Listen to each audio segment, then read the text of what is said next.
data mining, and of course machine learning. So I hope you will get to know more about machine learning today and anomaly detection. So please pay your attention. Okay. Okay. Yeah. So I am really privileged to be here in this hall, and I am really thankful to Dr. Samim in this regard. He invited me, and I wish to share my experience rather than telling knowledge. Okay. So, and we'll see that knowledge and performance is same in the next slide. Okay. So let's see that I will be telling mostly. I will be saying about the methods used in unsupervised learning. At the end of the lecture, we will be listening about what are the techniques, and these techniques how different scientists explored in the area of structural health monitoring. Okay. So with that, I start my today's talk. Basically, I will be discussing on this topic. That is the introduction to unsupervised learning, and in this category I will be talking about data clustering, and then obviously today's topic, that is the anomaly detection. Share, it is not coming.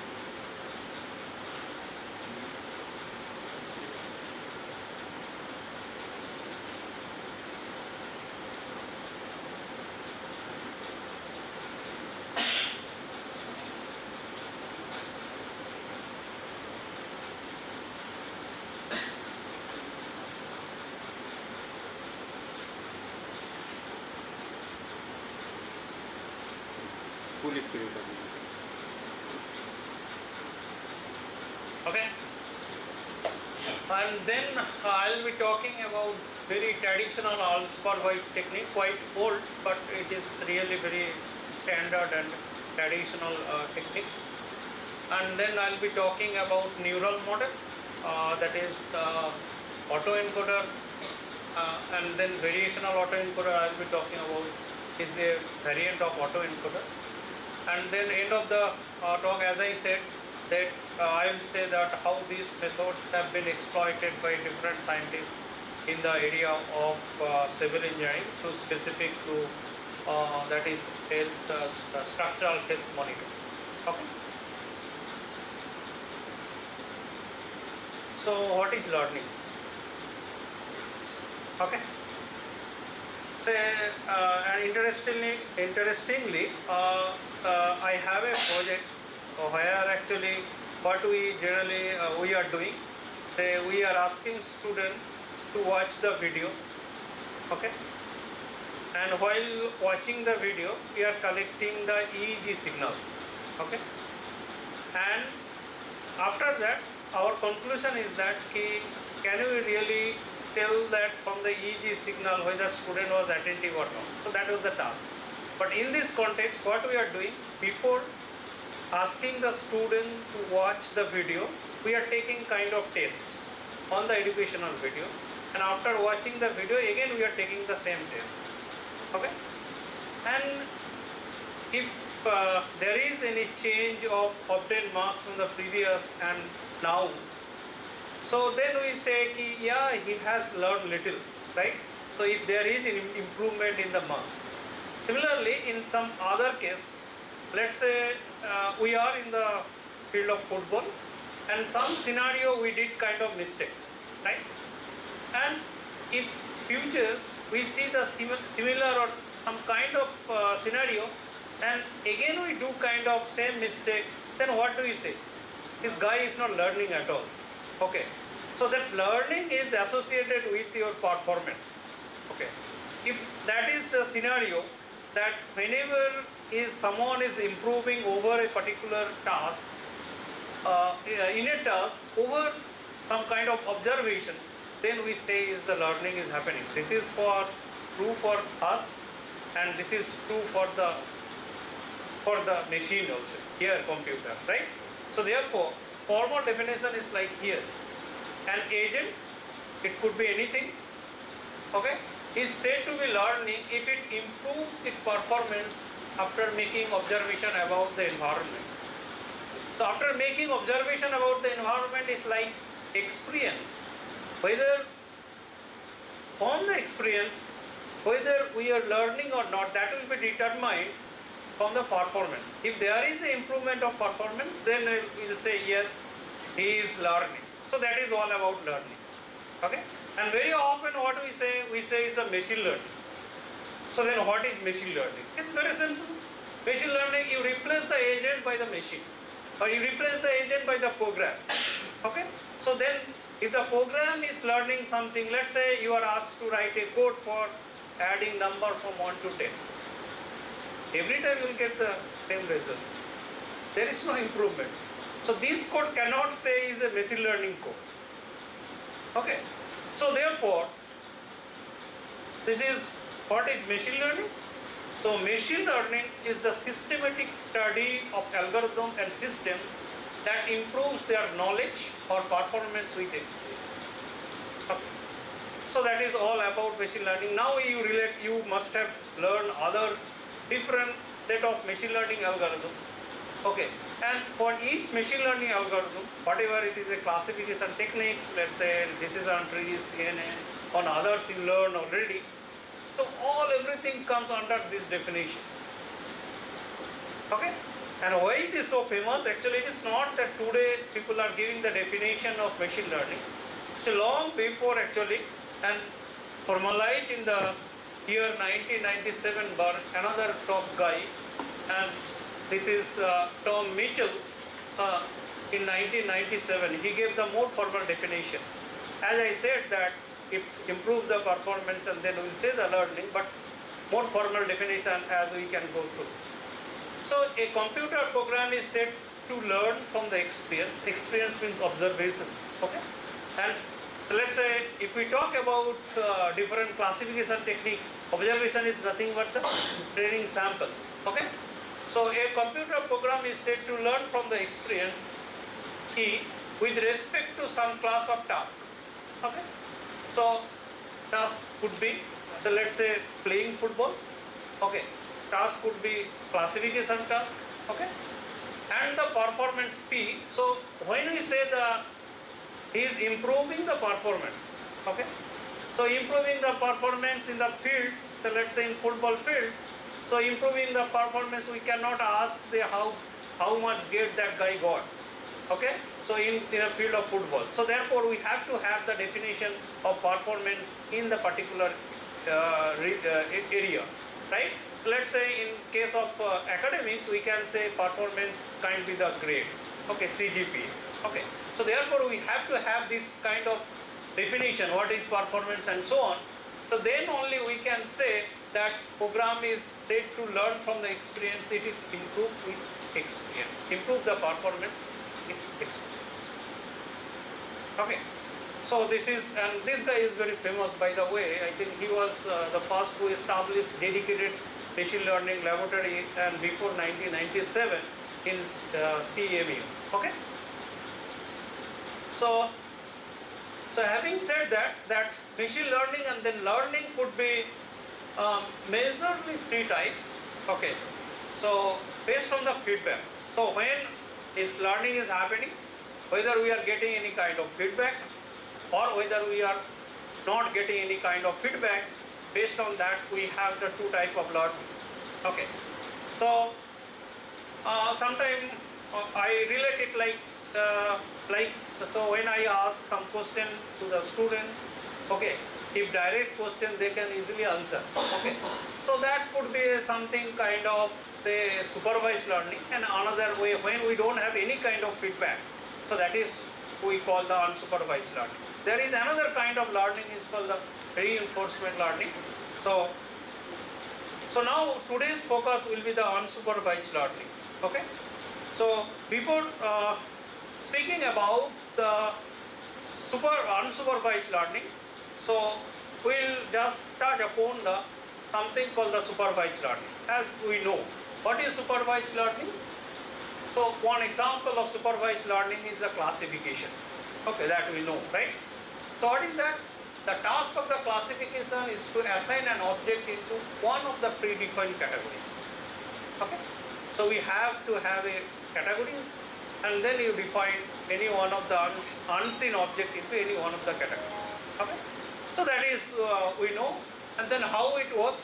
You should have a training set. That means you should have an observation, and you should tell what is the level of this observation, what it should be. It should be told in case of the supervised learning. And then what we ideally do it, we try to find a function or a model that basically maps the category with the example, and then finally unseen object with we object the what is called is like assign the class level to the unseen object. So that is all about the classification technique. Okay. So this is typical example of the, here we have the training set, and then we build the classifier here, we build the classifier, and then model will speak about the what will be the class level of the unseen object. Okay. So there are many applications of the classification technique, as you can see, and obviously I added this one with structural health monitoring. Okay. And many others. Okay. So, but problem with I think this one slide here. So, but problem with the classification technique is it does not give guarantee that always for all domain you will get the label training data. And labeling is very difficult. Like, so I saw in one lecture, one presentation. So you need to take the pictures, and if there is any crack and other thing, so you have to label it and so on. But what happened? So you are working with the known structure and other thing. So it may be something else in some domain. It is really difficult to get the label data. So you have the data, but unfortunately they are not labeled. So what do you do in that scenario? We cannot apply the traditional classification technique. So then only option you have, you apply some kind of unsupervised technique, you get some knowledge, and then you try to analyze what is. So therefore this is the importance of the unsupervised learning. So here is the definition. So here unsupervised learning, known as the unsupervised learning, uses machine learning algorithm to analyze unlabeled data. Yeah, that is I said, if you don't have the label, so what do you do with that data? Okay. So there are two major common unsupervised tasks is cluster analysis or clustering, and another is outlier detection. Actually thing is that outlier detection is really associated with the clustering technique. So without cluster, it does not make any sense. And interestingly, while forming your objective to find the clusters, we throw out the anomaly points or exceptional point, that we will see. So therefore, these one is complement to each other in one sense, and others is actually one does not want others. Okay, so that I will show you in the next part. Now, what is cluster analysis? So cluster analysis is to discover the natural grouping of a set of pattern, points, and objects. Okay.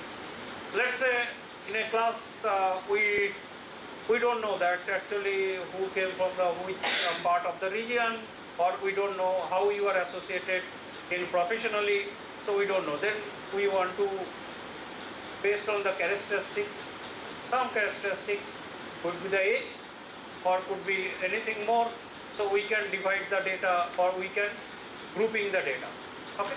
So grouping the objects here. So that is the definition here is discover the natural grouping of a set of objects.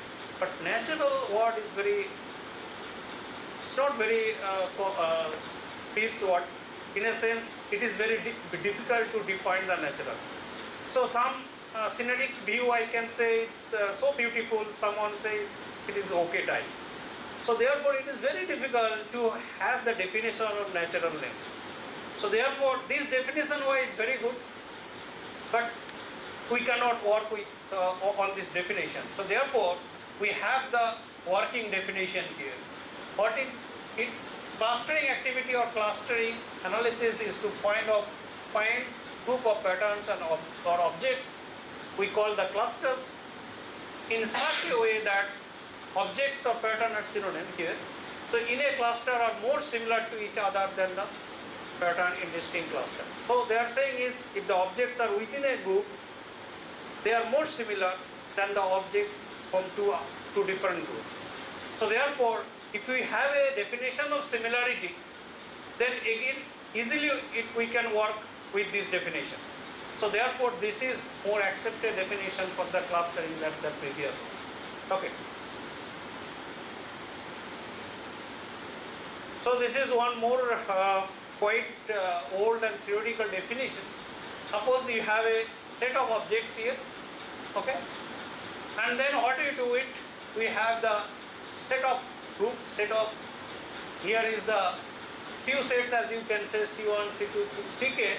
If you take the union of all C, then you will get the original data set D, and there is no intersection. Okay, intersection is 0. Okay, and then obviously if the two objects you take from the same clusters will have more similarity than the others. So this is more, but this definition has one issue. See, that is the two clusters may be the overlap in some scenario. That is in fuzzy C-mean or fuzzy clustering, we basically ignore this part. Okay.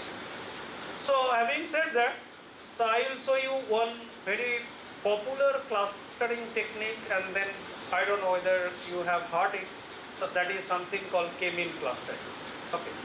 So K-mean clustering basically it optimizes the sum of the squared error defined as follows. We have, yeah. Okay. So yeah. So here what we will do it, we will find the sum of the squared error. So sum of the squared error means, say let's say you have the objects here. Let's say we have some points here.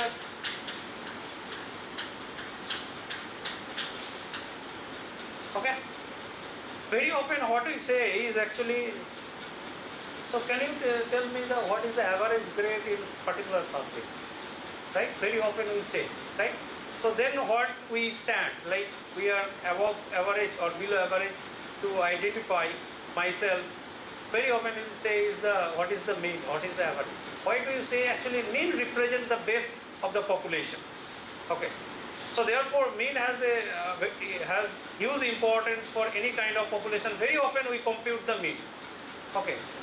And then since we assume that mean is the best representation of a group of people, so anyone deviate from the mean will consider as the error. So in this context. So and then you take the square. So that is something called the sum of the squared error. Error is something how much you want deviate from the mean. Okay. So similarly, if mean is somewhere here, this guy is locating here, so this distance, and then you take the square, that is something called the sum of the square. This is the Euclidean distance we take, and the Euclidean distance square. Okay. So that is called the sum of the square. And then what is the objective is? Objective to get the sum of the squared error across the, this is one cluster, another cluster, sum of the squared error across the clusters, it should be minimum. Okay. So this is basically a kind of optimization problem. Okay. You minimize the sum of the squared error wherever the center, wherever the mean is, you locate the mean in a position wherever SSE value is SSE value will be the least. Okay. So this is a what is called is the K-mean clustering. But how do you implement in scenario here? What do you do it? Select K point, because we are talking about K-mean. Select K point as the initial centroid. What is centroid? Centroid is nothing but the mean of the point. Say if you have a 2 points, let's say you have a 2 points here, one point is here, another point is here. So mean will be here. Okay. So how do you compute the mean? It is a vector, right? So you take each component divided by the number of points, then you will get the mean. Okay. So then select K centroid initially. K points as the initial centroid. So points, pattern, object, all are synonym. Why do you say the points and object same? So object means one instance. So let's say in your language, if you say we have a 10 sensor and you are getting the data in a particular instance, 10 data you are getting it, right? So that should be one instance. We'll say these 10 values basically a vector in a order, okay? And that 10 values we are plotting on 10 dimensional Euclidean space. So basically that will be the point, that Euclidean space. Here if you say is here, let's say this is age and this is weight, okay? So then age and weight, this tuple, this will be basically a point here, okay? So therefore points, objects, all are basically I am saying in the same sense, okay? So select K point as the initial centroid, means K object as the initial centroid, and then form K cluster by assigning each point to its closest centroid, and then again recompute the centroid, and you keep on doing until the two consecutive centroids are same, okay? So now I will show you one example, that's why I am skipping a little bit faster this part. Let's say we have the data set, okay? Yes. In real data set and provide, how we decide to not A value? Yeah, that is issues. So K-mean is like we have to have the knowledge of the value of K. Without even on the plotting on the ground, we are seeing the rupees there here to No, yeah, but in higher dimension you cannot do it. Yeah, 20 dimension our is not working. yeah. So in that case, what we do? See, we should use the domain knowledge. Okay, domain knowledge means say, let's say we assume, say crack, there will be only two type of cracks, or there may be, let's say, three type of damage. So we assume that in this breach or whatever is that case in the structure, there might be three type of Then we have knowledge of the output category. That we should have a domain knowledge. Otherwise, you don't use the K-mean. Okay. For if you wish to use K-mean, then you should have the knowledge about how many clusters or how many different type of clusters or categories may be. I am not saying ki you should tell that which point should be in a which cluster. I am saying is you should have a gross knowledge about that ki how many clusters there may be. Okay. So otherwise you don't use the K-mean. There are plenty of other algorithms. But K-mean is so old, as you can see, 1967. I think initial slide I showed you. So it was actually 1957, and then I think republished, and again it was published in 1981. It is so popular. Okay. Even initially when I gave the definition, so that was also definition is like in the 50th anniversary of the K-mean clustering in 2010. So K-mean is so popular, so people start, if you know, anyone knows the clustering algorithm, so they will be knowing about K-mean. So K-mean is so popular and it is so easy to implement, to understand and everything, but really it has the drawback of how do you know the value of K. Okay. So this is one simple example. Let's say we have a set of points, and for easy understanding, I am considering here we have the one-dimensional data, not the multi-dimensional data. So that means we have a point 2, so it has a single feature. Okay. So that is, it's a wave point. So that means how do you represent one-dimensional point here? So let's say, so it's like a straight line. Okay. So 2 is here, 4 is here, and so on. Okay. So now, according to the algorithm, what do you do? Initially, we find the initial centroid. So initial centroid we consider 2 and 4. Okay. So what was next here? So select the K centroid, because we are considering there are two clusters, initial centroid, and then form K cluster by assigning each point to its closest centroid. Okay. So now we have a point 2, distance from 2 to 2, obviously first point will be in the first cluster. Then 4 to 2 and 4 to 4, obviously 4 also will be in the second cluster. And rest all points 10, 12 except 3.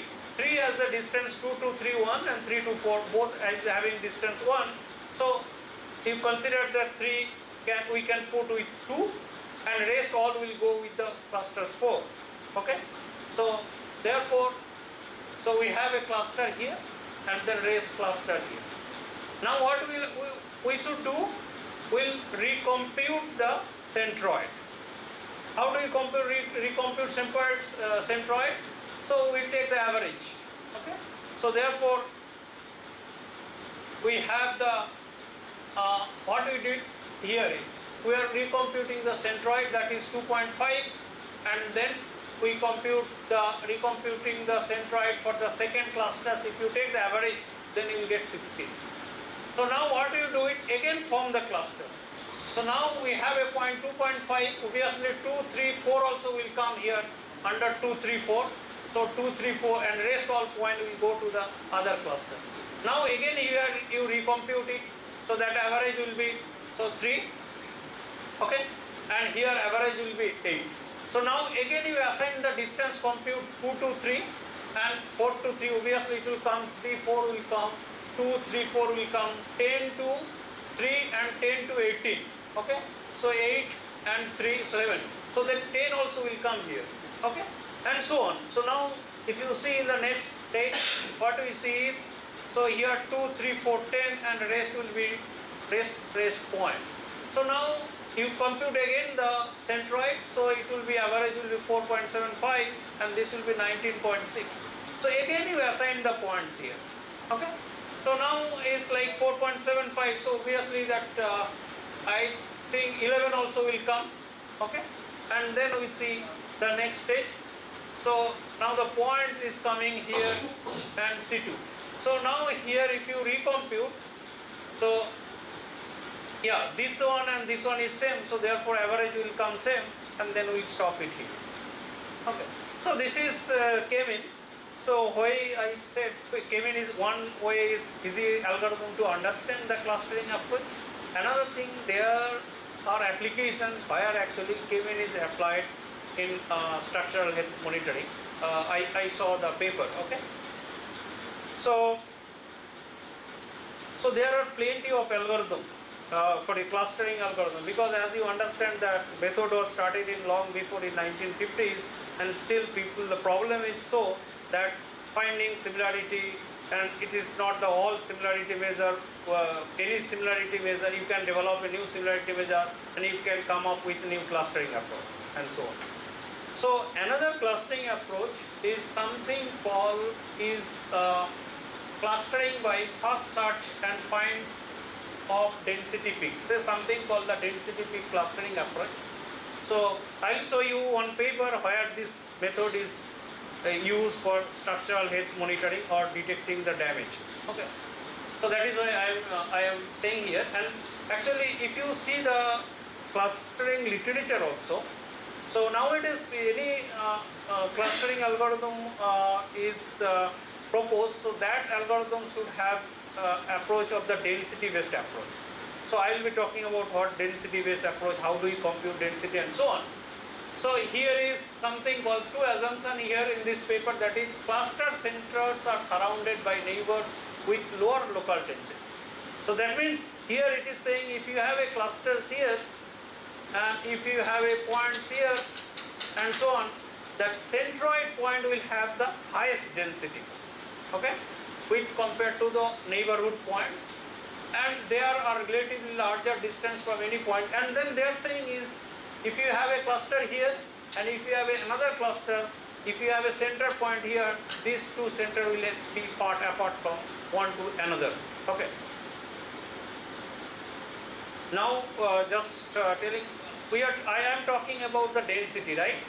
So density of each point, right? Each point means object. So generally, how do you define the density in physics? We define the density equal to mass per unit volume, right? Exactly the same formula we use here, but in different perspective, just you see, okay? So here volume, if you see, that is, let's say in a sphere, what do we write? It's 4/3 pi r cube, okay? Okay? So these all are constant basically, okay? So now for the time being you can exclude this constant, because it will be the density will be for each point, it will be the same. So then we can say is something called R m by R cube. Okay. So now instead of taking R cube, we can take only R. Okay. So then for all points, so we assume that is like not exactly. So we to keep it m by R cube. Okay. So now how do you compute the value of n? So point will have how will compute the mass. Okay. So here we go. So let's say we have a set of points and we plotted on a Euclidean space, right? So therefore, we have a set of points here, we have a set of points here, let's say we have a point here, and then we have a point here and so on, okay? So what is the task? We have to compute the density of a point.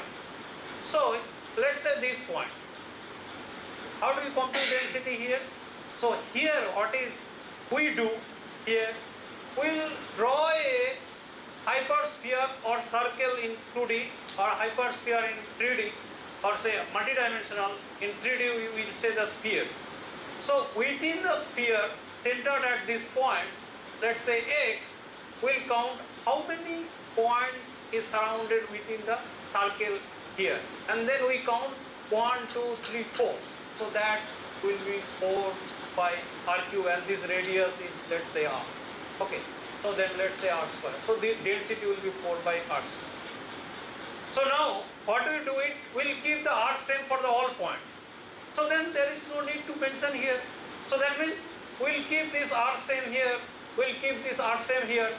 So this region is more dense, as you can see, right? So the number of points within the circle determine the mass here. So therefore density we measure in terms of the number of points within the surrounded area. This is one way one can do, we can fix it. Another way we can measure the density, we'll fix the n and we see what is the value of R. And then since it is inversely proportional, so obviously if R is smaller, then that point will have the higher density. If R is longer, say more, then density will be lesser. So did you understand this part? Okay, so we can fix n or we can fix R. So both way that we measure the density. Okay, so here we'll see that this guy how he measured. Okay, so any question, you can ask question at any point of time. Okay, so it will be much easier, and maybe if I go much faster way, it will be slowed down. Okay, so the local density of a data point is defined as a sum function. Okay, this function is very easy. Okay, this is saying, so let's say I want exactly the same thing. So I will fix this value, that is something called DC. Okay, that is DC is there in this function, right? I will fix the distance DC in this equation here, and then let's say this is DC. Okay, and then what you do it, we will compute this distance, and if this distance is lesser than DC, then I will consider this point is within the sphere, and therefore I will consider 1. So now again I compute this point, and if this distance is lesser than DC, I will compute 1, and if this point is here, so this point is above the DC, then I will consider as a 0. So that is the function here. Summation over, either it will give x of this function will give either 0 or 1. If it is lesser, if it is this value is negative, then it will give 1, otherwise it will give 0. Okay, I think this definition is somehow, yeah. X of x is a function 1 if it is x is lesser than 0. Lesser than 0 means it is within the sphere. So in this definition we are fixing what? We are fixing the R here. So R is same for the all points. Basically we are counting the mass. Mass is the number of points here. Okay. So that is the way that guy computed the distance. We will see some other way in later on also. Okay. So now they introduce, this is really beautiful because many people use this kind of density. So, but this is they computed is something called distance from a point to the other point. So they computed the distance from one point to the higher density point. So that is something called the distance. Okay. So distance generally, it is we have a one point to another point, like, and they consider the from one point to the higher density point. That means basically what he is trying to catch, is like, is there any cluster point with respect to the some point? Because we know this guy is locating here, it has higher density than this point. So that means he is trying to locate or allocate this point with this way. So this will form a cluster. So that is these two definition he put it, and then higher density, then the point which has the highest density, how do you say? There is no higher than the highest, right? So for them, for that point, he defines the maximum distance between the one point to others. So based on this one, you just see, this is the, we plotted the points on 2D, okay, and you see this is the, it's appeared there will be one cluster here and there will be other cluster on that side, right? So here. Now if you carefully see, can you say which is the centroid of these clusters and these clusters? So if you see, it is very easy to say this one very likely will be the centroid. And here also, I don't know, but very likely it will be 10 will be the centroid. Okay. So what he did, based on the density, for each point he computed the density and distance. Obviously you may ask is how do you find that distance DC? That is really a problem. This is the drawback again. Okay. So how to find the value of the DC? Okay. So now once we get this value for each point density and distance, now I plot it. Okay, so not I. So they plotted on the plot is something called one side on the horizontal axis we have the density, and the vertical axis we have the distance. Okay. So now if we plot it, we'll see that 10 and 1 was the centroid. It will be very far away, which has higher density and which has more density and more distance. So therefore 10 and 1 will be the point far away. Once you identify the centroid, and rest of the point you assign to the closest centroid. So that way it forms the clusters. But this algorithm is used for finding the damage. Okay, I will come later. Okay. Yeah. I don't know how much. Yeah. I am going fast. Okay. So now I will be going into the unsupervised outlier detection technique. Okay. So we'll know that unsupervised, and then what is outlier? So what is outlier? Let's say I will give you one example. So 2 a.m. night, your friend call you. So I am fine. Are you?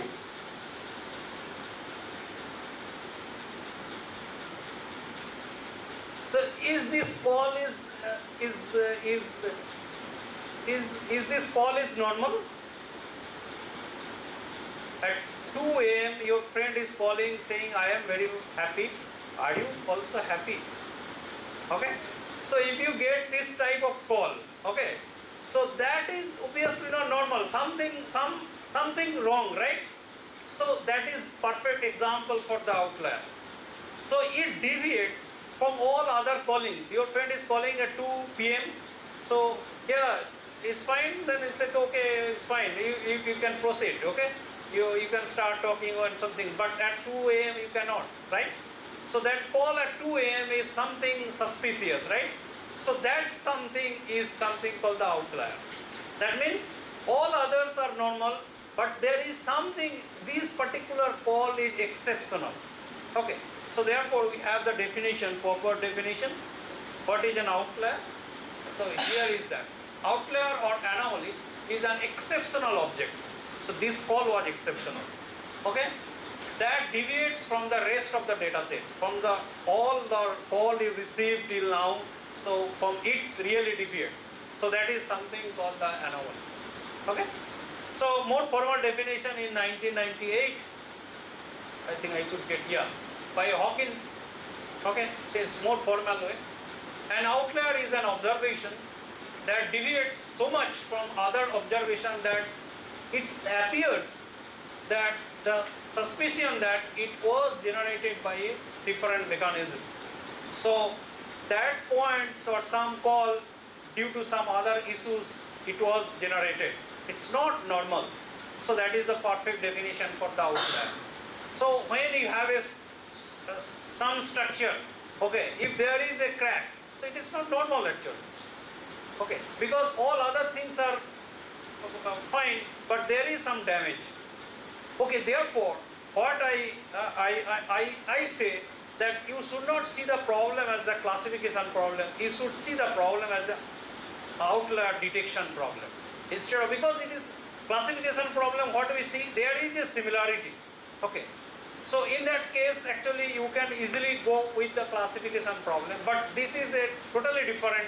When you have a huge data, let's say if you have a crack different places in a particular region, so number of cracks or number of damage is almost same as the normal area, then you can go for the classification. You divide the data into two way, and there is no issues of class imbalance and other thing. You know that class imbalance problem, right? Class imbalance problem is classification is huge problem. Problem is like you have a data, say 1 million data for normal, and then you have only 100 data for the abnormal. So if you apply any classification technique, you won't get the result. So in this case, only option is you should go for the anomaly detection technique. Okay. So therefore, so this is one example. Picture is very bad. Anyway, so as you can see, there are two clusters. Even you can say O3 is also a cluster. But if you observe the point O1 is very sitting in some isolated position. Okay. And then you can see the point O2. Nearby point is so dense, but this guy is sitting on the very sparse region. So those points are basically the outlier points. Okay. There are many applications. Okay. Fraud detection, that credit card fraud detection. Okay. And then medical and public health anomaly detections, intrusion detection in computer networks. Okay. So that packets is coming. So maybe some packets is not is matched with the all others. Okay. So this is exceptional packet. Okay. And then obviously the structural health monitoring I will show at the end. Okay. So again, I already said I will be talking about only unsupervised technique. And for major approach for under unsupervised model is you apply the clustering technique. Okay, not obviously the K-mean. K-mean cannot detect the anomaly detection. Okay. So but there are some clustering approach like DB-scan. It was introduced in 1996. That was the first actually density based approach in clustering. This guy that I said just picked DPC, density peak clustering was in 2014. But first density based clustering was introduced in 1996. That is something called DB-scan. Okay. So there actually what is done is like this is clusters, this is another cluster, but these points they don't consider as a cluster.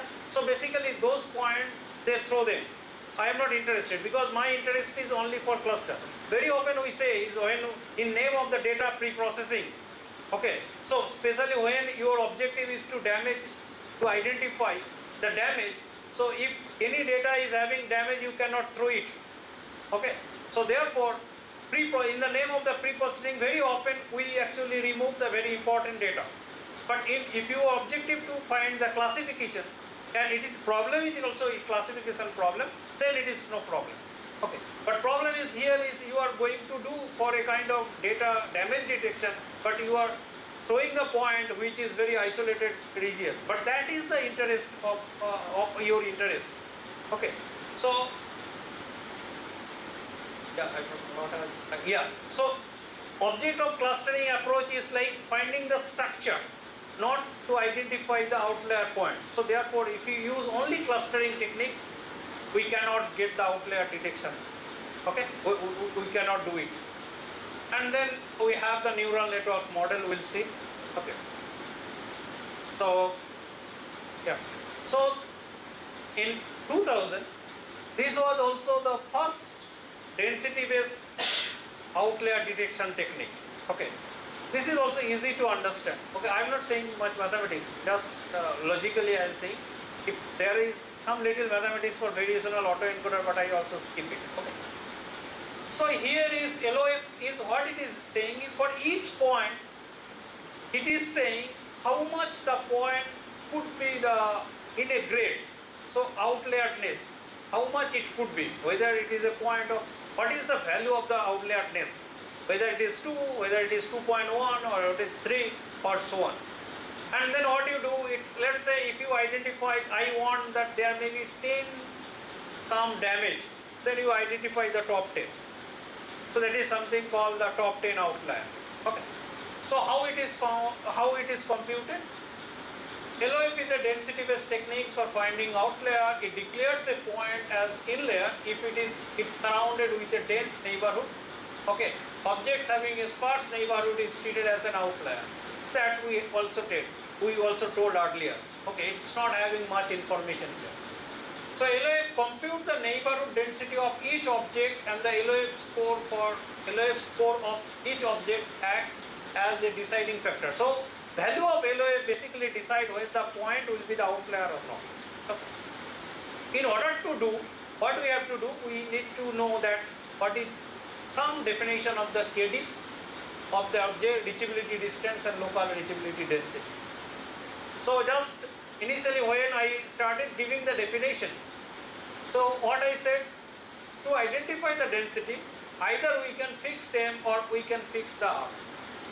Okay? So earlier guy, what he did, he fixed the R. So now we'll go in, he will fix the value of M, and then it will say the what value of R, and based on that its density will be decided. Okay? So therefore we need to understand the KDs and the reachability distance, which is also very easy to understand. So what is KDist? KDist of a point, KDist of an object O can be defined as the k nearest neighbor distance of the object O, where k is a positive. That means, so if you have a point here, what is the k distance? K value is let's say 3. So what I'll do it, I'll compute the distance from this point to the all other points, and then I'll sort them in ascending order, and then I will say is what is the third nearest point, and then what is that distance. So that distance is the kth distance. Is it clear? So it is like k closest distance. That is the k distance. Okay. So here is k distance, let's say 1, 2, 3. 1, 2, 3, 4.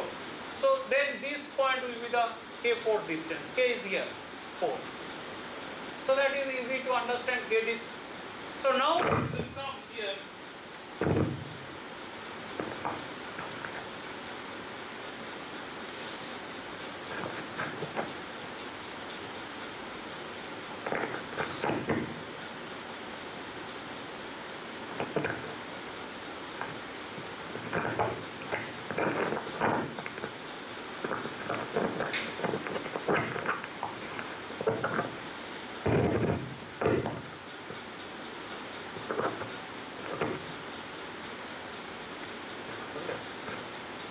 Okay, thank you.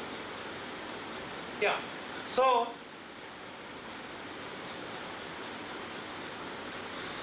next is reachability distance of an object with respect to the object O. Okay, so reachability distance is something here,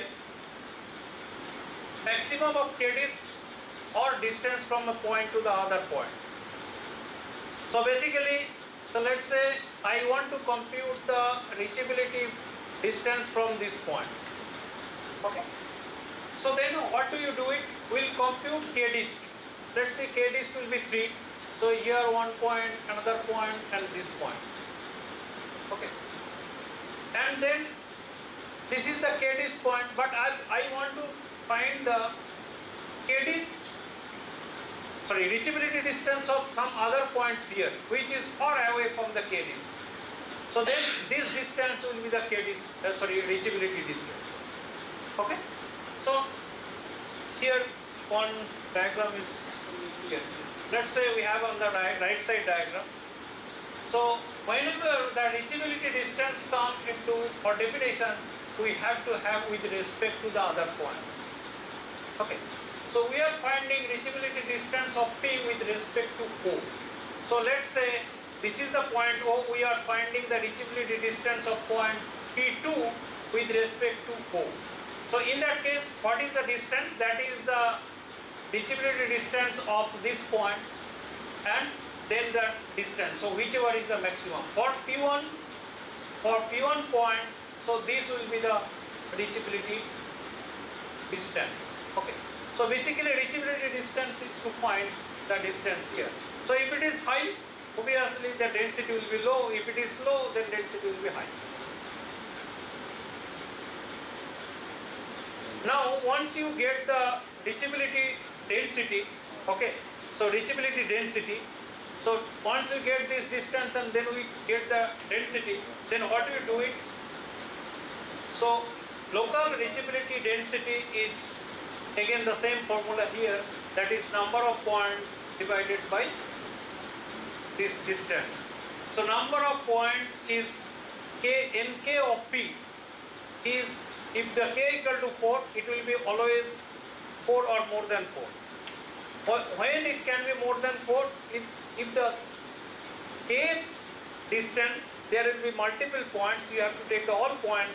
In that case, this value will be more than 4, more than k, otherwise always it will be k. Okay.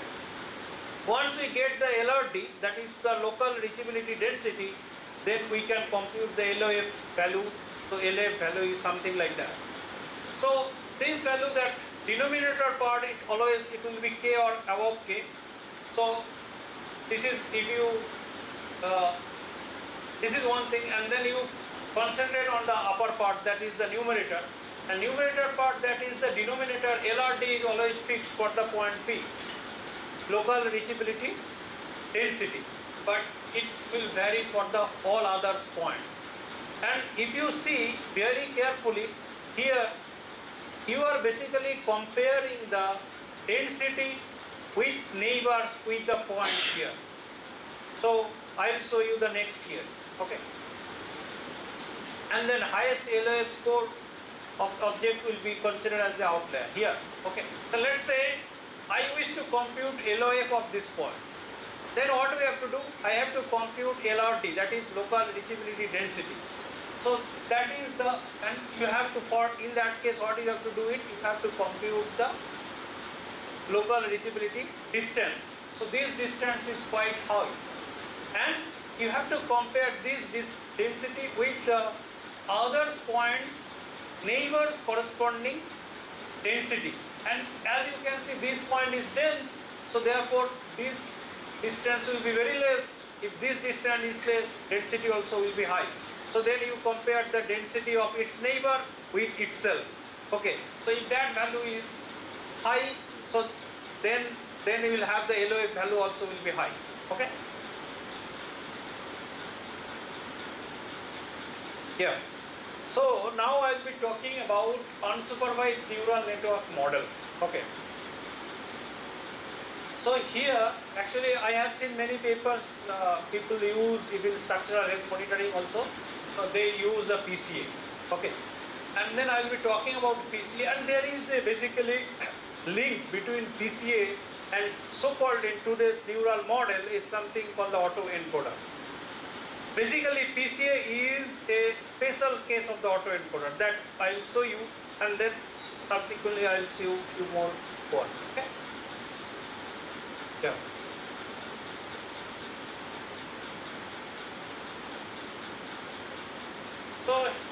So latent variable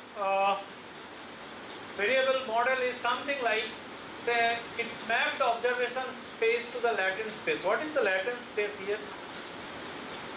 Latent space is like a space where is it, like say, can you describe your friends? So let's say I started describing my friends as the height, weight, and he has the black hair, and then he has mustache and so on, and then I can say you are this, and you start talking about many characteristics, let's say 100 characteristics, but it may not be required. Height, complexion, okay, and then so let's say gait pattern, how he works. If I say, so with maybe 5 to 6 features I can explain my friend. So this Instead of saying the 100 features, if I can describe the same thing with the 6 features, okay, so that 6 feature is basically here in our context we are saying is the latent variable. So we have a huge features to describe a particular image, but we reduce the dimension. So that is something called the latent variable. Okay? And there are something is called the PC and so on. So I'll show you very quickly here. So that is principal component analysis. So this slide is no mathematics, but I will describe it details. Let's say X is the data set, capital X is the data set. What do we have in the data set? We have a row and generally column, and column is basically the features. Okay? Generally we represent each column vectors and then we take the transport. So therefore, if we take the transport here, transpose, then we will take this value. Okay? Wait, the battery has low.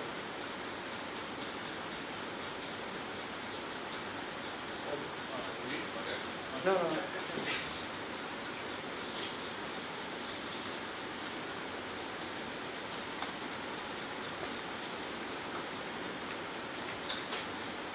Oh, shut down. Shut down.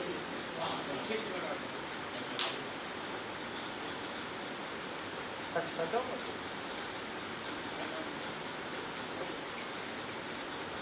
अरे वो बाकी है थोड़ा shut down.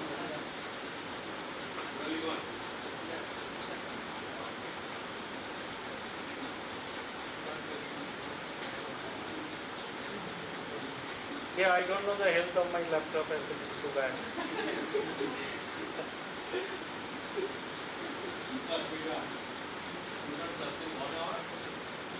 Yeah, I think I should install some security algorithm.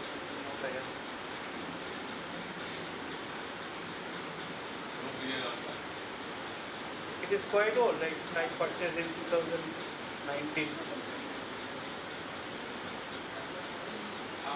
Yeah.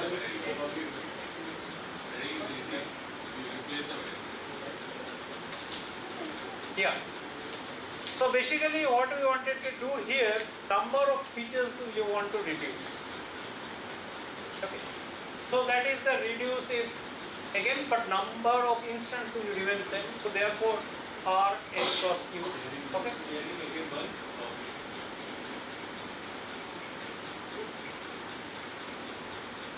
So I you have to rejoin. obviously but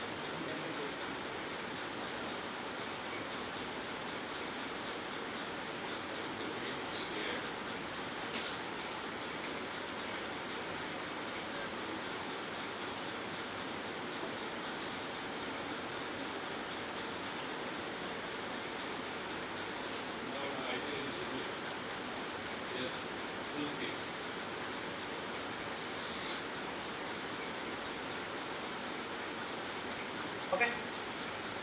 Yes, X is observed obviously, but we have to conclude infer the Z. Okay, and obviously number of features will be lesser than the original features. Okay, and in PCA basically is no nonlinear. Okay, so that neural network is so famous because of non-linearity.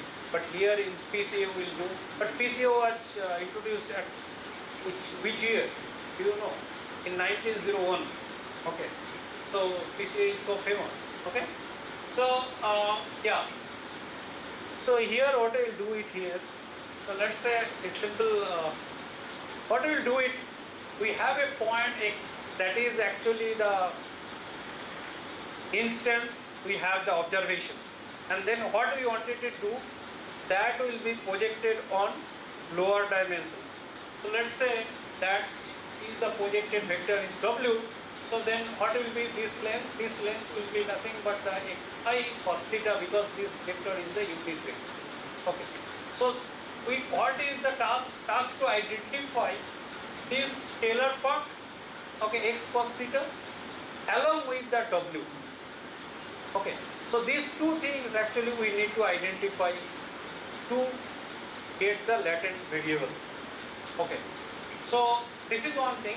Another thing is when we are projecting the, let's say that blue dots are the original points.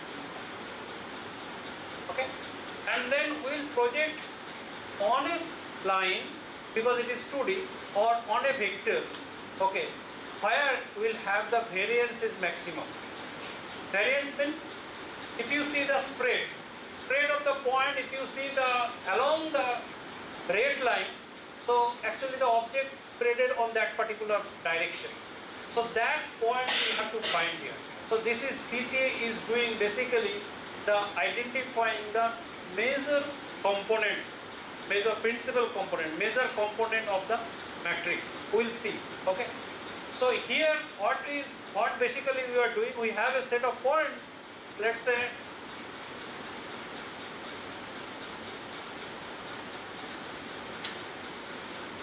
we have a set of points here, here, here, here, here, here, and here. Okay. So this point, as you can easily see, let's say this is x-axis and this is y-axis. Okay.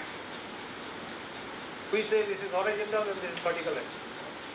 So now, if you the spreading of this point is along this direction. Okay.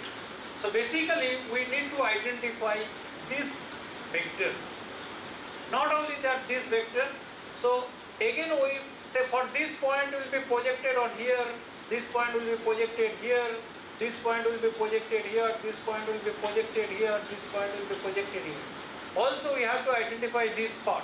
This part. So therefore, we have to find the vector as well as the scalar part. Okay. So what we will do it, and say in the process we will lose some kind of information. Okay. So you are describing so details about your friend. Now I am saying you tell about only the 6 features. So obviously you will miss some of the point. Okay. So now when we are projecting this point to here, we are missing some of the information. That is, we are missing the y direction. Okay. So that is something called the residual. How do you represent this part? Let's say what we did, we are projecting this point here. And what was the original point? This was the original point x. This was the original point xi. Okay. So what is this vector? This vector is xi because this was the original frame. Okay. And then now what we PCA is nothing but we are changing the basically the reference point. Earlier we have this line. Now what you do it? We will have something like that. Now is because we wish to reduce the dimension, we won't consider this dimension. Otherwise it will have the basically the reference line, reference coordinate we are changing in case of a PC. Now here is, we come here, so this was the original vector here, this is the point. Okay. Now this is we got it because we got the x cos theta. So this is, let's say, this is projected, let's say xi dot. Okay. And basically this distance we are missing. If there was another point here, it would be also projected on this point. So missing, we are losing this point. So if this is a vector, this is also a vector, and this is also a vector, what we can write? So we can write x vector equal to xi vector plus ri vector. So now if you know that there is some this vector is this one, this vector is this one, so this will be the resultant. So then what we can write about ri? So ri vector will be what? Will be xi minus xi.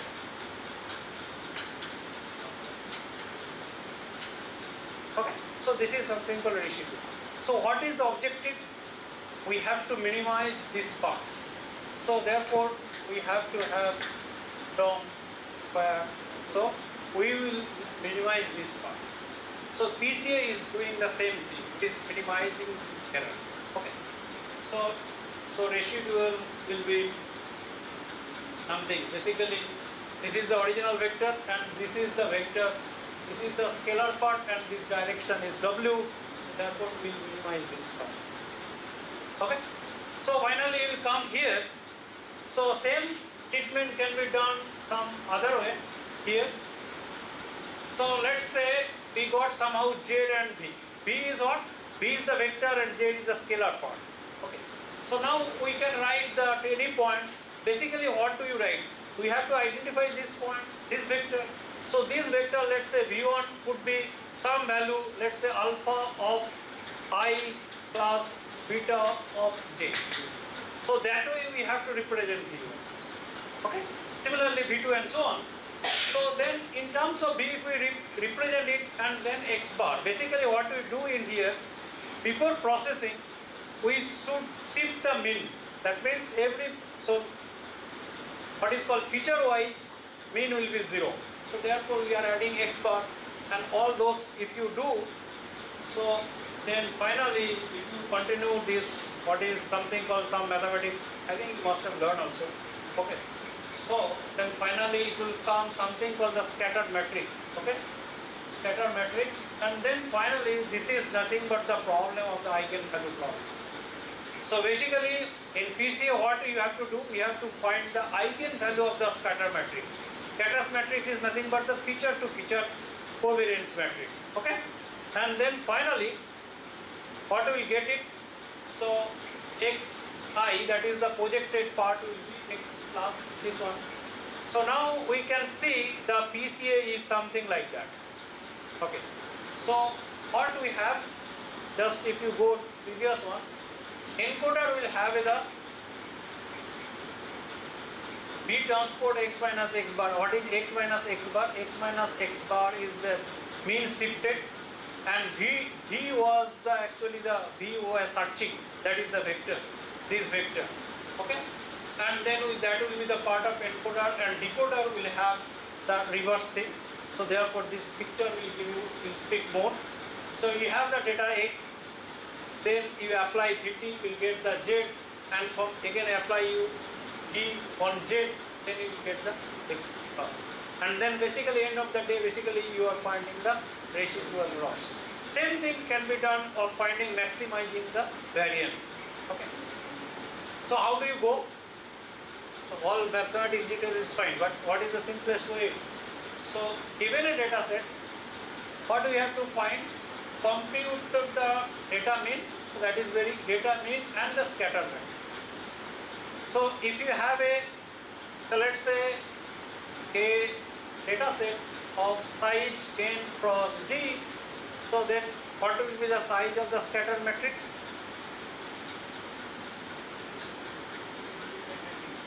D cross d, so feature to feature. Okay. So you will have the scatter matrix, and that scatter matrix you need to find the eigenvalue and eigenvectors. Okay.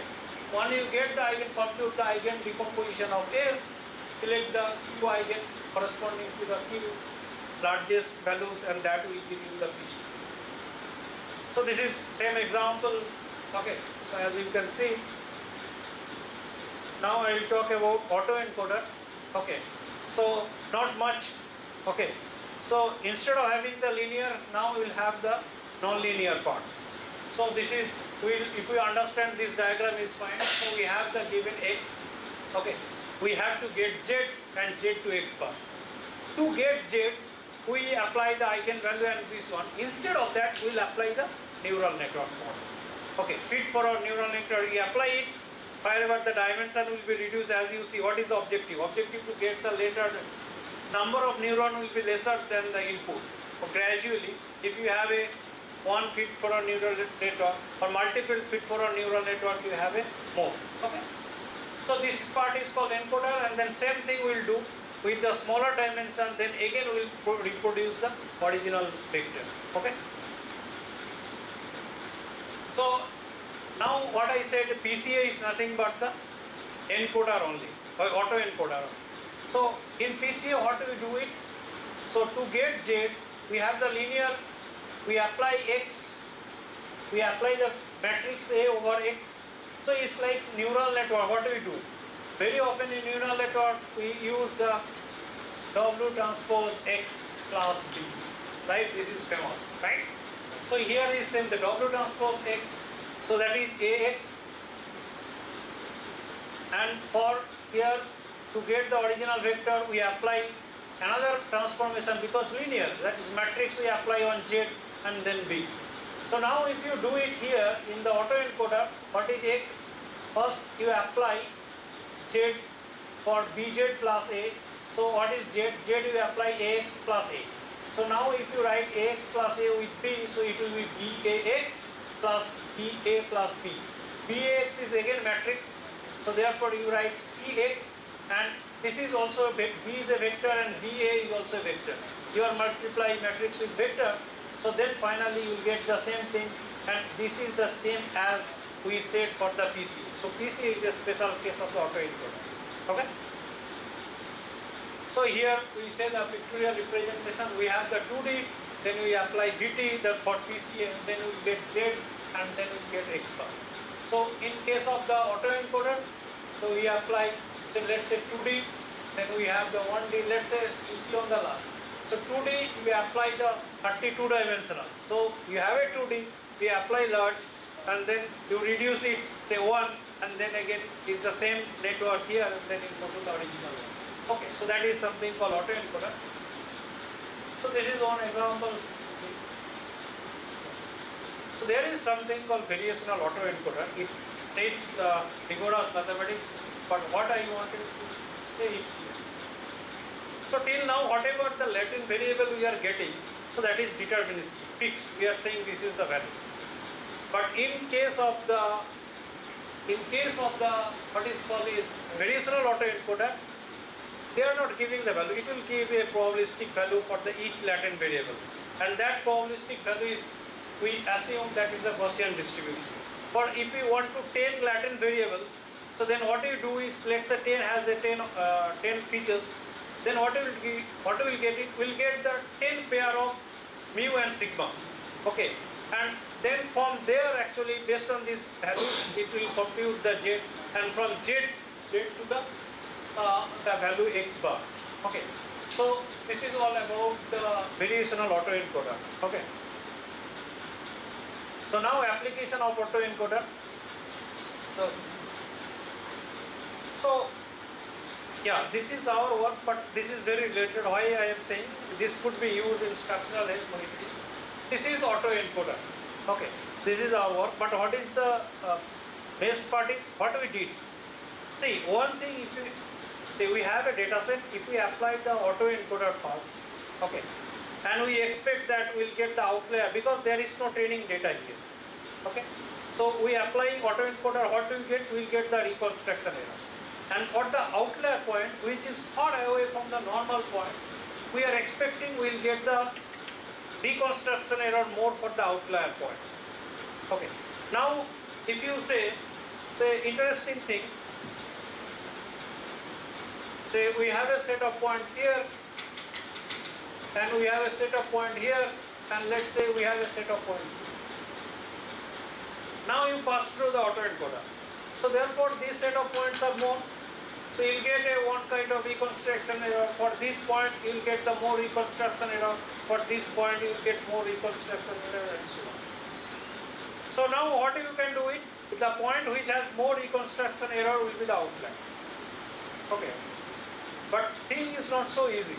What happened is, like say we can consider is for this reconstruction error and for this one, so reconstruction error could be in between somewhere, as if the point is somewhere locating, that also could be the outlier, and that point also will be considered as a.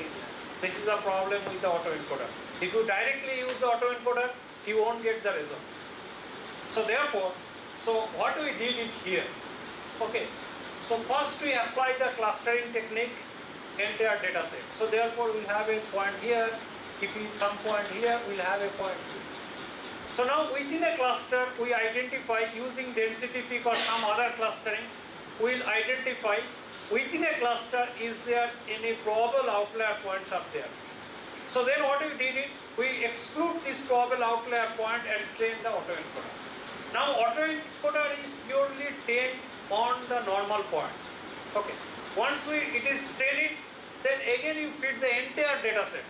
So now the point was trained on the normal point, so-called normal point. Now if you send the all points which was not trained, the point on which it was not trained, very likely will give the high error, and that point will be considered as the outlier point. So therefore we apply the clustering technique, identify and remove the probable out. We are not saying the final. These probable outlier points, and we say these are so-called normal points. So in the removing process, if you remove some normal point, it does not matter. But important is that it should go the probable outlier points, because we want the autoencoder should be trained on the normal points. So therefore, if the abnormal points come, it can easily identify it has a error, what is called is reconstruction error. So that point will be the abnormal points. Okay. So I can skip this part here. Again, yeah. So finally, this is coming here. Say unsupervised structural health monitoring framework. So they have excessively used, because this is related with vibration related bridge and other things. So they collected the data, and that data is a sequence data, like signal. Okay, I think you will be knowing more. So therefore they use a traditional technique, okay, wavelet and other techniques, and they pass through the upper part is something called variational autoencoder, and then variational autoencoder detect the damage. Okay. So maybe variational autoencoder is something like that, as I already said. Okay. So this is the paper published in 2023. I think you can say how good the where is the journal name? I think I missed the journal name. I think reliable engineering or something. Reliability engineering or something. Yeah, that is it.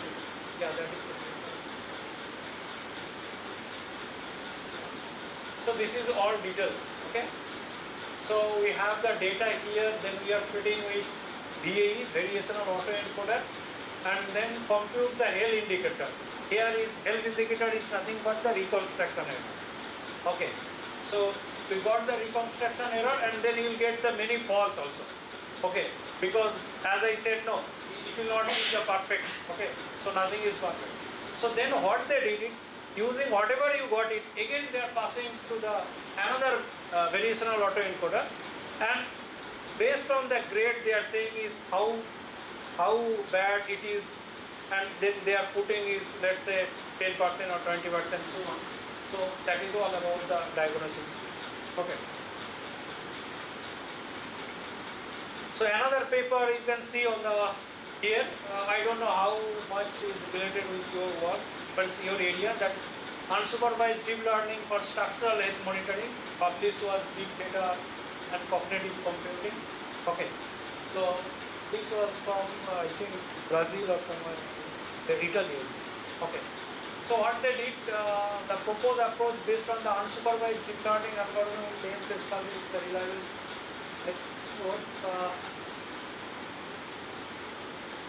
so this is all about the railway bridge data acquired from the physical sensor, and then the physical sensor was positioned in historical tower of Ravenna, Italy. Yeah, this paper was from the Italy.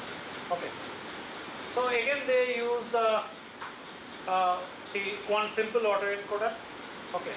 So this is like only one hidden layer here, and then also is they use the variational autoencoder. Okay, to identify the autoencoder use.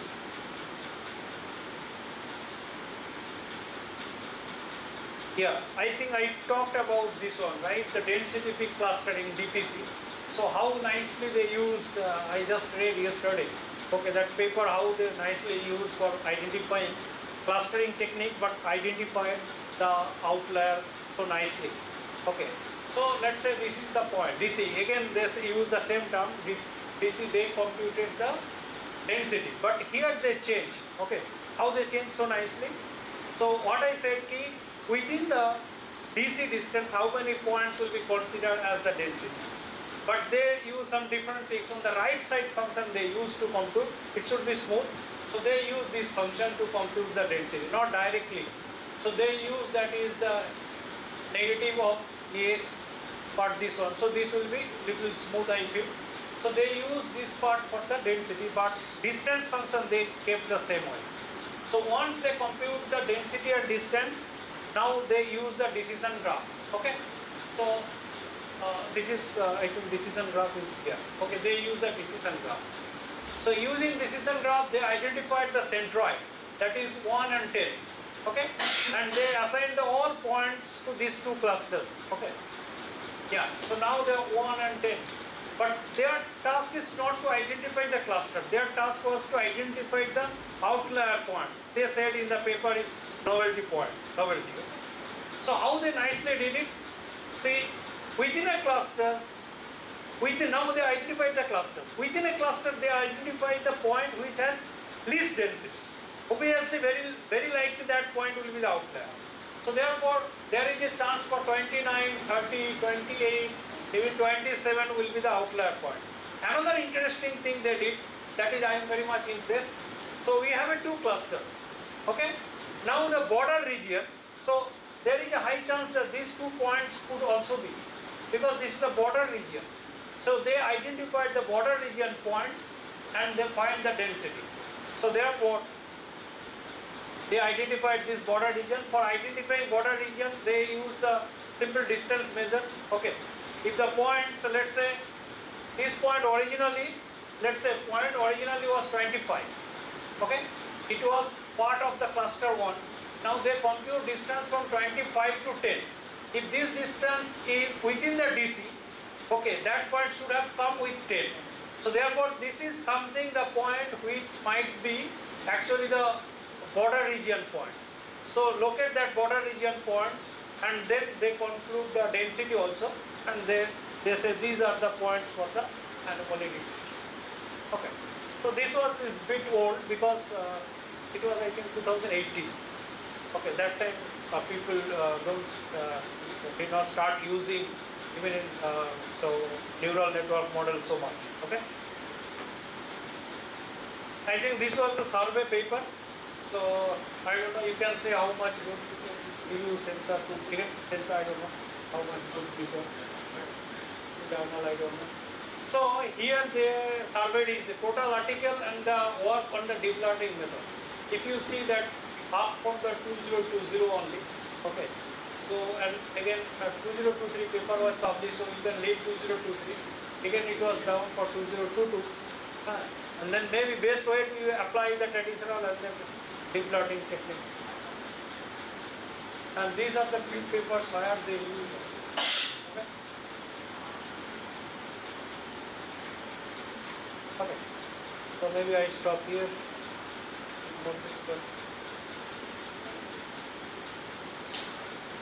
Okay. So if you have any question, please feel free to ask. Yeah. Any specific question?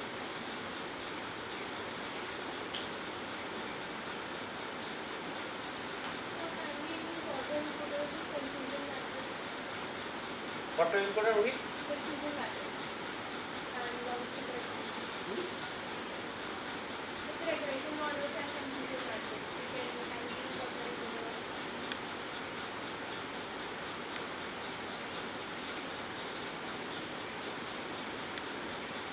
Confusion matrix for evaluating the method. Okay, so it is a evaluation technique. It's not the detection technique. Regression is a detection technique, but how good your detection method is, for that obviously you can use the confusion matrix.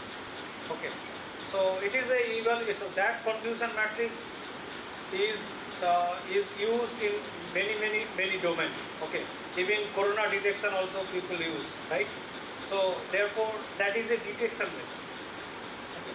And regression, problem with regression is that is the level data. So that is a supervised learning. So when you have a level data, why you should go for the unlabeled data? Because unlabeled data always will give lower performance than the labeled data. So if you have a labeled data, then you should go with the labeled data. But if you don't have sufficient labeled data, then you can mix it. Okay. More question? Any other question?